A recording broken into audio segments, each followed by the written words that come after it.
الحمدللہ رب العالمین والصلاة والسلام علی سید الانبیاء والمرسلین اما بعد فاعوذ باللہ من الشیطان الرجیم بسم اللہ الرحمن الرحیم۔ محترم بزرگوں، دوستوں، نوجوان ساتھیوں، محترم بہنوں، السلام علیکم ورحمۃ اللہ وبرکاتہ۔ آج کی ویڈیو میں غسل کے مسائل کا بیان کیا جائے گا۔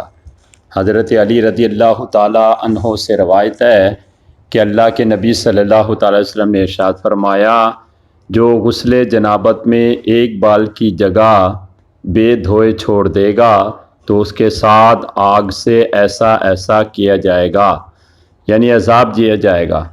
اسی ضمن میں ایک حکایت ملتی ہے کہ ایک بزرگ فرماتے ہیں کہ ہمارا ایک پڑوسی مر گیا تو ہم کفن دفن میں شریک ہوئے۔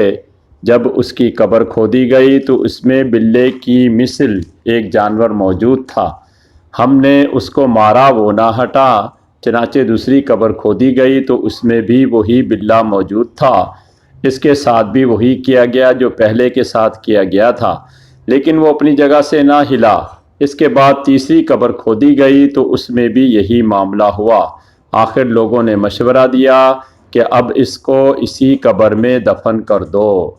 جب اس کو دفن کر دیا گیا تو قبر سے بہت ہی زوردار آواز سنی گئی، تو ہم اس شخص کی بیوی کے پاس گئے اور اس سے مرنے والے کے عمل کے بارے میں دریافت کیا کہ اس کا عمل کیا تھا۔ اس پر مرنے والے کی بیوی نے بتایا، وہ غسل جنابت نہیں کرتا تھا۔ درس: غسل جنابت میں بلا عذر تاخیر نہیں کرنا چاہیے کہ نہ جانے کب موت آ جائے۔ غسل جنابت میں اتنی تاخیر کرنا کہ نماز قضا ہو جائے حرام ہے۔ پس معلوم ہوا کہ غسل جنابت نہ کرنا یا اس میں ایسی کوتاہی کرنا کہ جس سے غسل جنابت کے فرائض میں سے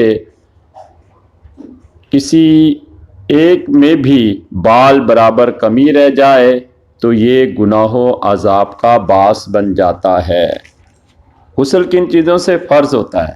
نمبر 1، منی کا اپنی جگہ سے شہوت کے ساتھ جدا ہو کر نکلنا غسل کی فرضیت کا سبب ہے۔ نمبر 2، عورتوں کے لیے حیض و نفاس کے ختم ہونے پر بھی غسل فرض ہو جاتا ہے۔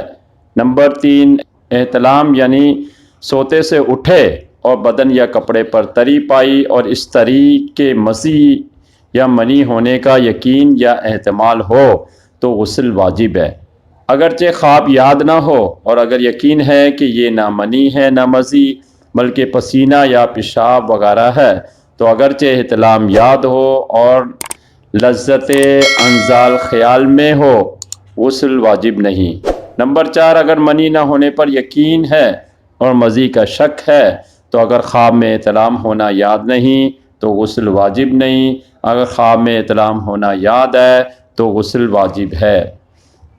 اگر احتلام یاد ہے مگر اس کا کوئی اثر کپڑے وغیرہ پر نہیں ہے تو غسل واجب نہیں ہوگا۔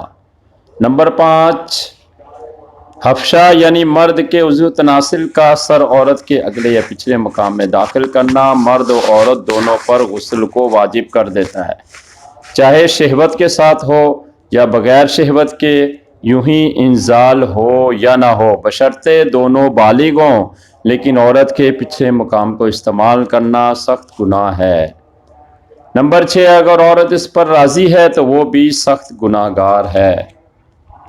عورت نے اپنے فرج میں انگلی یا کوئی چیز ربڑ وغیرہ کی مثل ذکر یعنی مرد کے عضو تناسل کی طرح بنا کر داخل کی تو جب تک انزال نہ ہو غسل واجب نہیں، مگر ایسا کرنے والی گناہ گار ہوگی اور یہ صحت کے لیے بھی بہت مضر اور خطرناک چیز ہے۔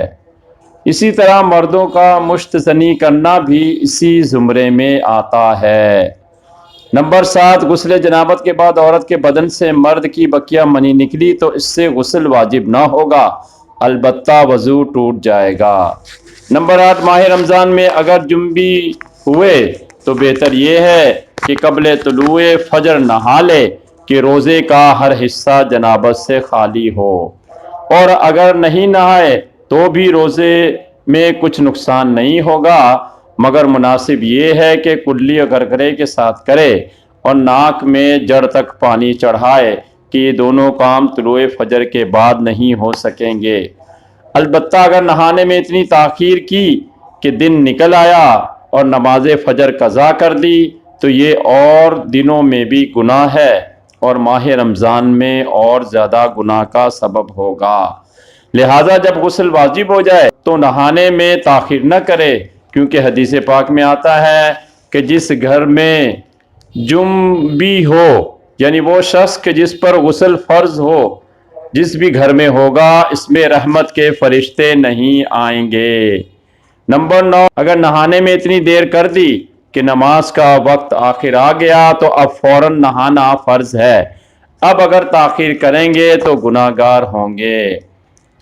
نمبر 10، عورت پر غسل فرض ہوا، ابھی غسل نہیں کیا تھا کہ حیض شروع ہو گیا تو چاہے اب نہائے یا حیض کے ختم ہونے کے بعد نہا لے۔ اگر ابھی نہائے گی تو پھر بھی حیض کے ختم ہونے کے بعد غسل کرنا ضروری ہوگا۔ عورت پر چند غسل واجب ہیں، اگر سب کی نیت سے ایک غسل کر لیا تو سب ادا ہو جائیں گے اور سب کا ثواب بھی ملے گا۔